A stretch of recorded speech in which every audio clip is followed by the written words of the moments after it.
खबर महाराष्ट्र के धुले से, जहां राज्य सरकार ने डी श्रेणी के नगर निगमों में नए प्रभाग वार्ड निर्माण की प्रक्रिया को मंजूरी दे दी है, जिसके तहत धुले नगर निगम में 11 जून से 1 सितंबर 2025 तक विभिन्न चरणों में वार्ड निर्माण प्रक्रिया चलेगी। इस बारे में जानकारी देते हुए नगर निगम की आयुक्त एवं प्रशासक अनीता दगड़े पाटिल ने बताया कि इस दिशा में मनपा प्रशासन ने काम करना शुरू कर दिया है। नागरिकों से सहयोग की अपील की गई ताकि ये प्रक्रिया सुचारू रूप से पूरी की जा सके। प्राप्त कार्यक्रम के अनुसार वार्ड निर्माण प्रक्रिया निम्न चरणों में की जाएगी। प्रगणकों की नियुक्ति, प्रभाग निर्माण प्रश्नों का प्रारूप तैयार करना, जनगणना से प्राप्त आंकड़ों की भी जांच की जाएगी। स्थल सर्वेक्षण, गूगल मैप पर प्रभाग का नक्शा बनाना, समिति द्वारा प्रारूप योजना तैयार करना, प्रभाग निर्माण प्रस्ताव का प्रारूप बनाकर राज्य चुनाव आयोग को भेजना।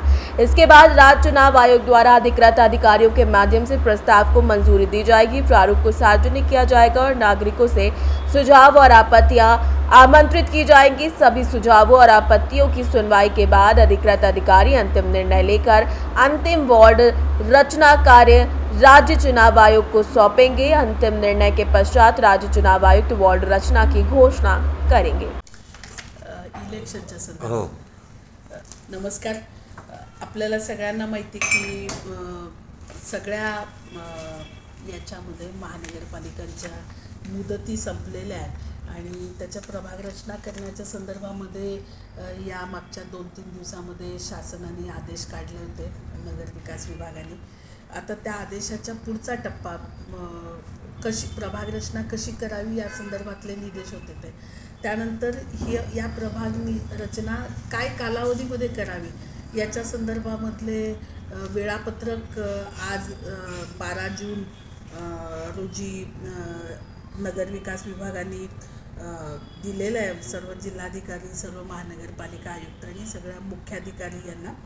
तर त्या याच्याप्रमाणे आपले धुळे महानगरपालिका ही ड वर्गातली महानगरपालिका आहे, तर त्याचा प्रभाग रचनेचा कार्यक्रम वेळापत्रक त्यांनी दिलेलं आहे। प्रगणक गटाची मांडणी आणि ते टप्पेनिहाय दिलं की प्रगणक गट जे आहे आपले त्याची मांडणी, जे आपले लोकसंख्येचे प्रगणक गट असतात त्याची मांडणी करण्याचं काम 11 जून ते 16 जून या कालावधीत करायचं आहे। याच कालावधीमध्ये प्रारूप प्रभाग रचना पण करायची आणि 17 ते 18 जून या कालावधीत जनगणनेची प्राप्त माहिती जी आपल्याकडे आहे ती तपासायची आहे। स्थळ पाहणी करायची 19 ते 23 जून, म्हणजे आपण जे प्रारूप प्रभाग रचनेचे केलेले त्याच्या ज्या वॉर्ड बाउंड्रीज आहेत त्या जागेवर बघून घ्यायच्या।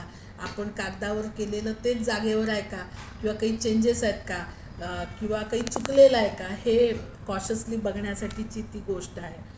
त्यानंतर गूगल मॅप जो आपल्या सगळ्या इथून पुढे आपल्या ज्या प्रभाग रचनेचा कार्यक्रम आहे तो जे गूगलचे मॅप आहेत KML फाईल असतात त्या KML किंवा KMZ फाईल या फाईल्समध्ये ही करायची आहे आणि हे प्रगणक गट जे आहेत ते त्याच्यावर सुपर इम्पोज करायचे आहेत त्या याच्यावर। तर त्याच्यासाठीचा ते नकाशे तयार करायसाठीचा कालावधी दिलेला आहे 24 ते 26 जूनचा। त्यानंतर नकाशावर निश्चित केलेल्या प्रभाग हद्दी जागेवर तपासून बघायच्या त्या 27 जून ते 30 जूनच्या दरम्यान आणि प्रारूप प्रभाग रचनेच्या मसुद्यावर समितीने सह्या करायच्या।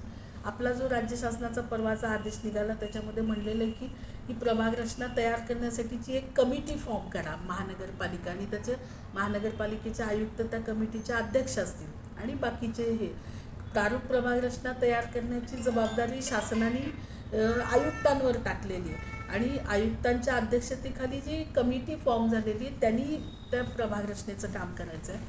तर असा साधारण त्याचा हे राहील।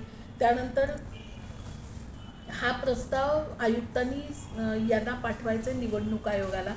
याच्यामध्ये निवडणूक आयोगाने जिल्हाधिकारी महोदयांना प्राधिकृत केलेलं आहे प्रारूप प्रभाग रचनेच्या ह्याच्या संदर्भामध्ये। तर तो 4 जुलै ते 8 जुलैच्या दरम्यान हे वर्कआउट करायचं आहे।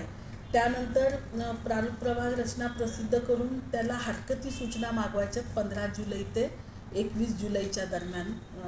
त्यानंतर जिल्हाधिकारी महोदयांनी प्राधिकृत किंवा त्यांनी प्राधिकृत केलेल्या अधिकाऱ्याने ज्या हरकती सूचना येतील त्याच्यावर सुनावणी घ्यायची 22 जुलै ते 31 जुलैच्या दरम्यान आणि सुनावणीनंतर हरकती व सूचनांवरील शिफारसी विचारात घेऊन प्राधिकृत अधिकाऱ्यांनी अंतिम केलेली प्रभाग रचना राज्य निवडणूक आयोगास मान्यतेला पाठवायचे महापालिका आयुक्तांनी 1 ऑगस्ट ते 7 ऑगस्टच्या दरम्यान। आणि त्यानंतर राज्य निवडणूक आयुक्त यांनी मान्यता दिलेली प्रभाग रचना संबंधित महापालिका यांना कळवायची आहे आणि ती अंतिम केलेली प्रभाग रचना अधिसूचनेद्वारे प्रसिद्ध करायची आहे। ती आयुक्तांनी ती प्रभाग रचना प्रसिद्ध करायची अधिसूचना ती 22 ऑगस्ट ते 1 सप्टेंबरच्या दरम्यानचा हा प्रोग्राम आहे। तर याच्या कॉपीज आम्ही तुम्हाला सगळ्यांना उपलब्ध करून देतो, म्हणजे तरी राहणार नाही। याच्यासाठी आपल्याला तो जो राज्य शासनाचा तो जो आदेश झालेला आहे परवाचा प्रभाग रचनेचा, त्या प्रभाग रचनेच्या आदेशाची प्रत पण आणि ही प्रत पण आम्ही उपलब्ध करून देतो, जेणेकरून प्रोग्राम राहील। म्हणजे थोडक्यात महानगरपालिकेच्या इलेक्शनचं कामकाज खऱ्या अर्थानं कालपासून या वेळापत्रकाप्रमाणे सुरू झालं असं म्हणायला काही हरकत नाही आणि we are doing that. Dhule से सीनियर संवाददाता नीलेश परदेसी की रिपोर्ट।